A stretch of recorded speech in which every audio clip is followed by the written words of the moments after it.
अक्सर लोग सोचते हैं कि बड़े बड़े डेटा में वो थोड़ी थोड़ी हेराफेरी करके फ्रॉड कर जाएंगे और उन्हें कोई पकड़ नहीं पाएगा। बट ये सच नहीं है। बेनफर्ड्स लॉ एक ऐसा ही तरीका है जिससे वास्ट डेटा में फ्रॉड को प्रिडिक्ट करा जा सकता है, और वो भी मैथ्स के जरिए। तो चलिए देखते हैं आखिर ये मेथड काम कैसे करता है। Frequency distribution of leading digits, इसका मतलब है ये चेक करना कि किसी भी नंबर का पहला डिजिट उन सारे डेटा में कितनी बार रिपीट हो रहा है। ईयर 1938 में इस मेथड का जिक्र फ्रैंक बेनफर्ड ने किया था। उनका कहना था कि ये मेथड सिर्फ तब ही सही प्रूव होगा जब डेटा नेचुरली क्रिएटेड हो, यानी वो डेटा जिसमें कोई हेराफेरी ना की गई हो।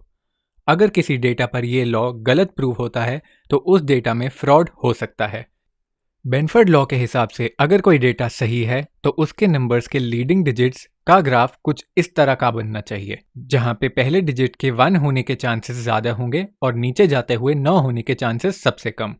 एक एग्जाम्पल के तौर पे अगर हम कुछ चिट्स पे 1 से लेकर 1000 तक के नंबर्स लिखें, ऐसी 1000 चिट्स बनाएं और फिर उसमें चेक करें कि किसी भी नंबर के लीडिंग डिजिट में आने की प्रोबेबिलिटी कितनी है, तो हम इस लॉ को समझ पाएंगे। लीडिंग डिजिट का मतलब है, जैसे मान लो अगर वो नंबर 877 है तो इसका लीडिंग डिजिट होगी 8। तो हम ये चेक करेंगे कि ऐसा करते करते 8 के आने के कितने चांसेस हैं, यानी लीडिंग डिजिट 1 से लेकर 9 के बीच ही होंगी।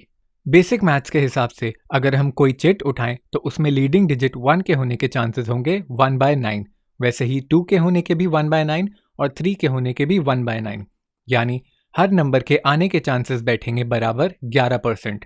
बट बेनफर्ड्स लॉ कहता है कि ये तरीका गलत है।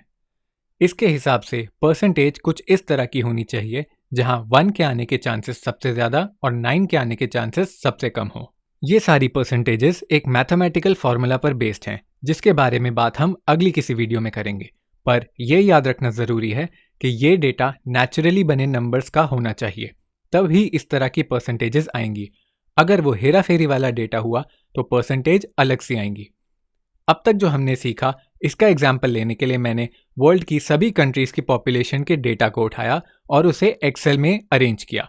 क्योंकि ये नेचुरल और सही डेटा है तो इस लॉ के हिसाब से इसका ग्राफ वैसे ही बनना चाहिए जैसा हमने इस वीडियो की शुरुआत में देखा था।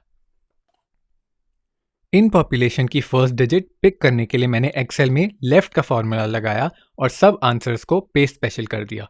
फिर पूरे डेटा में पाइवट टेबल लगा के देखा कि परसेंटेजेस कितनी आ रही हैं और उसे बेनफर्ड की परसेंटेज से कंपेयर करा।